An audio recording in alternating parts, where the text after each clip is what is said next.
Hi there. As this timeless wisdom training session comes to a close, I just wanted to capture while I'm in this state just the sheer magnificence of what I've experienced. And to summarize I would capture it by saying this thought came to my mind, this phrase, distance makes the heart grow fonder. And it's like, we've separated from ourselves, separation, like us from consciousness or the divine. It's like we've left home, and it's a return. That moment of return to home is like that moment of transcendence, unity consciousness, and like that's what I've experienced again. So I'm going to share a little bit about what's transpired since the last one, and maybe just summarize that in this journey. So when I came here, I continued to experience whenever Thomas would do a Q&A with every person, I would be moved to tears whenever he would work with them and heal their trauma. And then, I started to wonder, like, how is it that I'm resonating with every person? Do I have that much trauma in my system? And then what happened on the second day was I realized that when I would feel all of this, when he would work with each person, but then when I go into the triad or one-on-one and I would be seen, I would go up and cognitively into my head, and I would no longer feel any emotion. And I recognized by hearing other people speak that this is fear. Like there's a fear, and so I disembody, and that what I touched, the terror and fear and sadness that I touched, was something that I wasn't even conscious of. And when I then volunteered to speak with Thomas, when I discovered it, I volunteered, as I shared in the last episode. I felt numbness, and I've had probably 40 people approach me since then to tell me how much resonance there was, how much trauma and numbness and nausea and pain, how some of them became fully dysregulated. The therapist said they were like booked all afternoon. One woman even said she was in therapy with one of the therapists, and she didn't even hear what I was saying. But in the moment that she heard me start to speak, and she said that she felt serious numbness in her body. And what I realized was, my sense of it was that I've tapped into the collective unconscious in my system, and it's touching all of these people, all of them. Many of them have become aware of it. And when Thomas is doing this healing work, his awareness allows us to be one collective body. Wherever his awareness goes, one full body. So as he's working with each person with their trauma, anyone that has resonant trauma will feel it, will get triggered and feel it. And when he heals it, all of them will melt and dissolve and heal that trauma. And I think what happened with me was so many people got triggered because it was a collective unconscious I was touching, that we couldn't ground it. And so many people got triggered that there wasn't enough of a healing current in the collective body to ground it. So we paused. And when so many people were then coming up to me and seeing me, it took me back into my pattern of being extrinsically validated, but then disembodying, because I was now on stage. All the people could see me. I became very self-conscious. So that day I couldn't, that part of me I couldn't access. I couldn't treat it like a project. Efforting just made it subside and hide even further.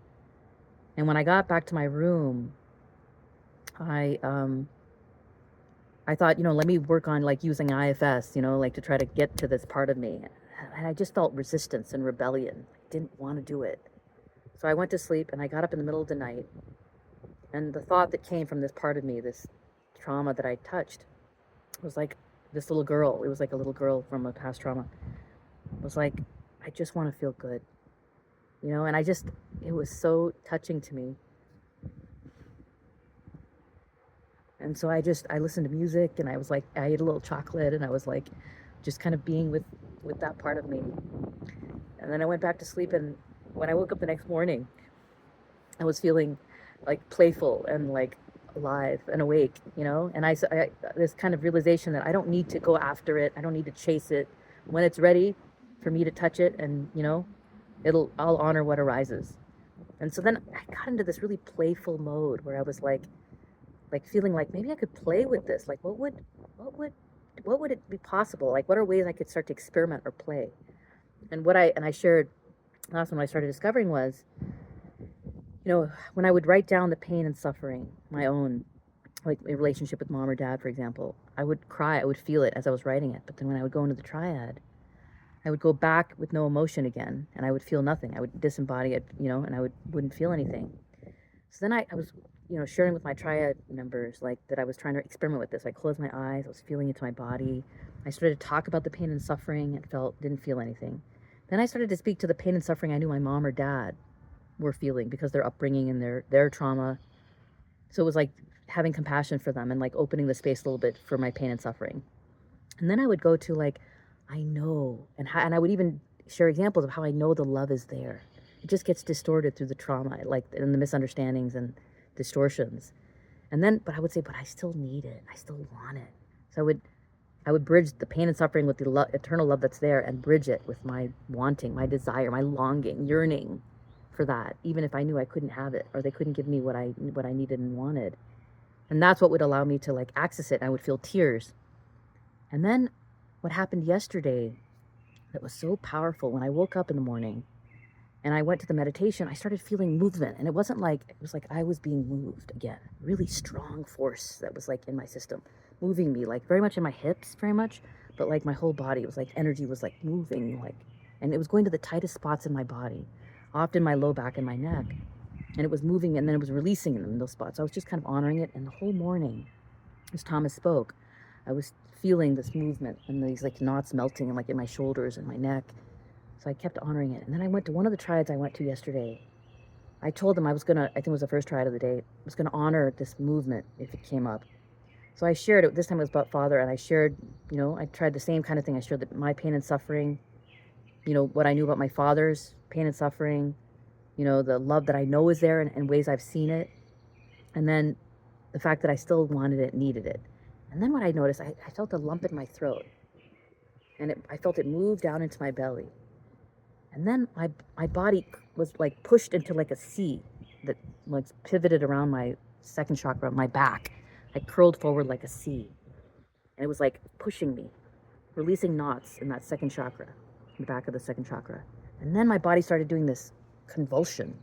It was like a seizure. It felt like a convulsion at a rhythmic one every second. It was like I was convulsing. And at the same time, I started feeling energy moving to my center and moving through my root chakra into the ground as I was, convulsing.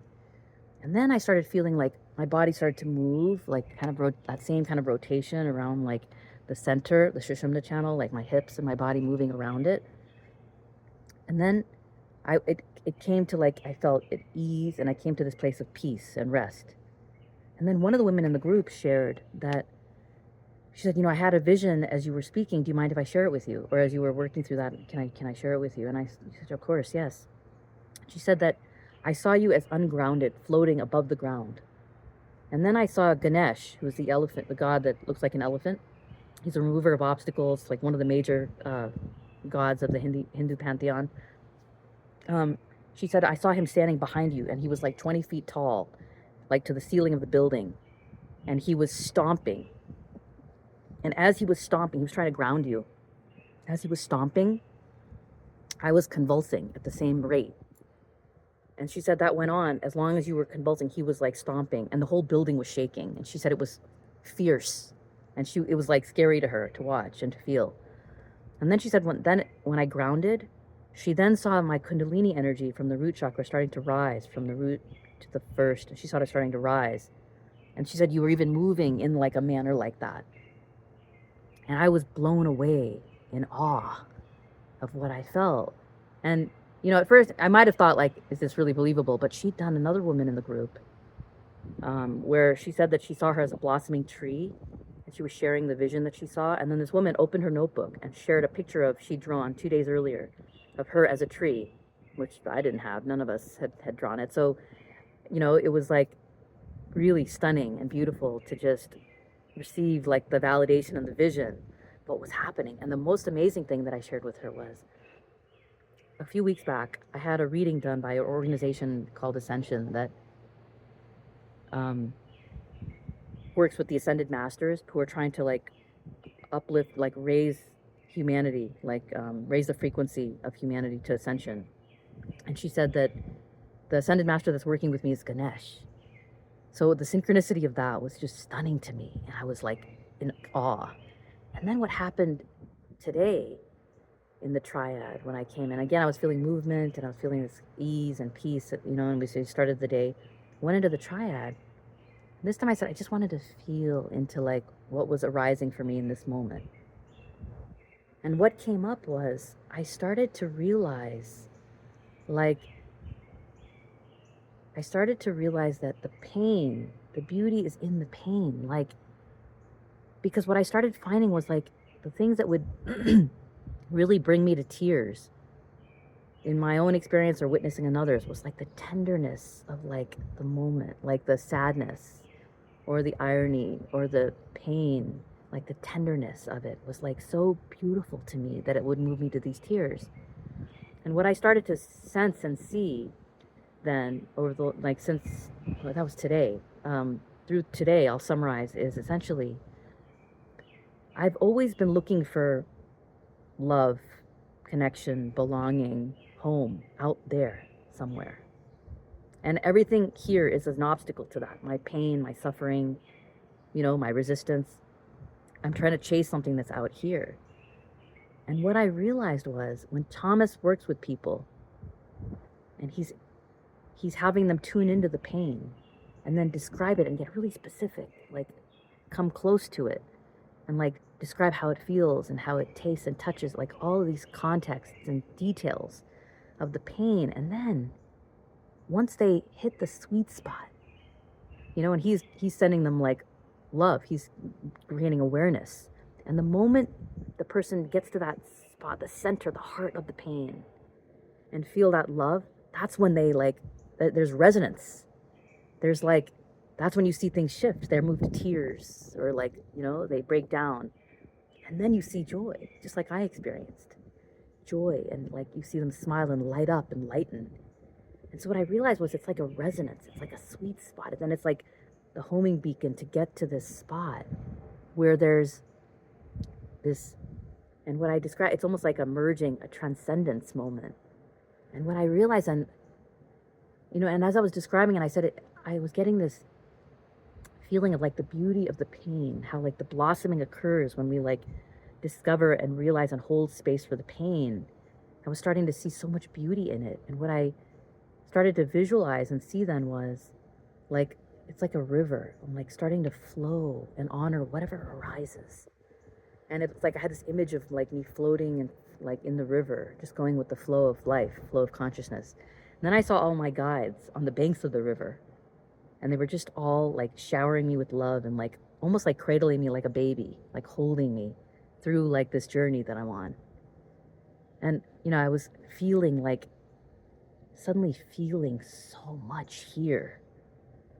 And realizing like the speed at which I move, like the things I try to accomplish, like my outcome-oriented focus, like everything out here. And in what I was discovering was it's like in the stillness, it's like in the quiet moments. It's like in the tender, like quiet moments where there's so much beauty. And it was like in the stillness, like not the speed. It's like home is like here, like I am here. I am home, like I am. That kind of feeling. It was like so stunning.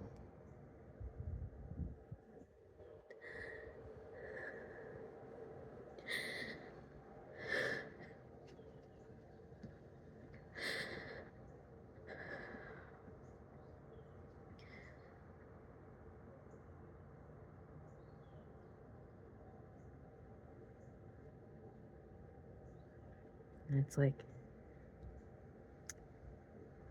what they shared, the members of my tribe at that point shared with me is like, because I started to feel connected to nature. I could feel like the tips of my fingers, like, and my lips, like tingling, like, because I would feel so much, like, that I was part of. And I could feel like I was like part of the trees and like the earth was holding me, like the breeze was like carrying me. It was just such a beautiful sensation. And then as I I came into my last triad for the day before we were closing. It's like the veils kept unfolding. And what I realized was, it's like, it wasn't because I have resonant trauma with every person that he spoke with. It was witnessing that moment of transcendence. And it's like they say, I was saying in the beginning, like, distance makes the heart grow fonder. And it's like we've separated from consciousness, from the divine, each of us.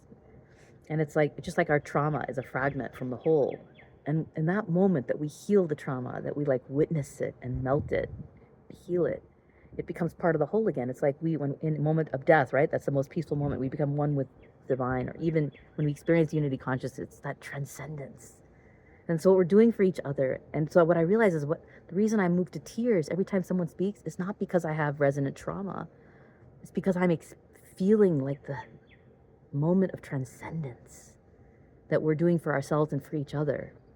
And it's just stunning resonance to me. And so the thing I was realizing was, it's almost like, we're home, we're here, we are. And then it's like we go on this journey, we come into life form, in human form, and we're separated from mother and from home. And, we have these adventures, but we suffer and we struggle, and that's like the design. And the more we struggle, the more we suffer, the more we separate, the more beautiful, like the connection, the reconnection, like the moment when they merge again and we become one, the moment of transcendence is even sweeter and more beautiful. And the image that I was getting when we were doing our meditation, the last meditation, was, I remember once we were driving, and on the side of the road was like a sea of sunflowers, that were just kind of wild sunflowers that were growing. And the sun was setting, and it was like shining on them. And I remember I was like rolled my window down and I looked, and I remember seeing like a single sunflower. I just saw it in all of its beauty and was like just in awe of it. And I remember thinking, like, wow, I wonder if it's like its whole life spent just to be witnessed, its beauty to be witnessed in that moment. And I was like able to witness it. It was just like that same feeling for each of us. So I'm left in complete and utter awe and wonder again at like just the sheer beauty of this journey. I'm just going to leave it there.